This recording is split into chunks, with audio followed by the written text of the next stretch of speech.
योग्य mentor नसण्याने business कसा अडकतो हा पण खूप चांगला प्रश्न आहे. कारण गुरु सगळ्यांनाच हवे असतात आणि मला असं नेहमीच वाटतं की आपले मल्टिपल गुरुज असावेत. म्हणजे वेगवेगळ्या क्षेत्रातले बाप लोक ते आपल्या गुरुस्थानी असले पाहिजेत, ज्यांच्याकडून आपण मार्गदर्शन घेतो, जे आमचेही आहेत.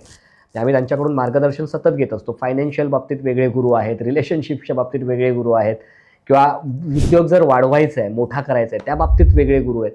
आणि या सगळ्यांकडून ज्ञान घेत राहणं फार गरजेचं असतं. आणि जर गुरु नसेल तरी सुद्धा धडपडत अडखळत आपण करतोच. म्हणजे आपण म्हणतो ना, यार 20 वर्ष स्ट्रगल केला मी, 25 वर्ष स्ट्रगल केला आणि आता हे साम्राज्य उभं केलंय. हा असा माणूस आहे जो मेंटोर आहे तुमचा. त्याने ऑलरेडी 25 वर्ष स्ट्रगल करून तिथपर्यंत तो पोहोचलाय आणि त्याला माहिती आहे काय नाही करायचं. मुळात काय करायचं या तर गोष्टी माहीतच आहेत, काय नाही करायचं हे पण त्याला माहित आहे.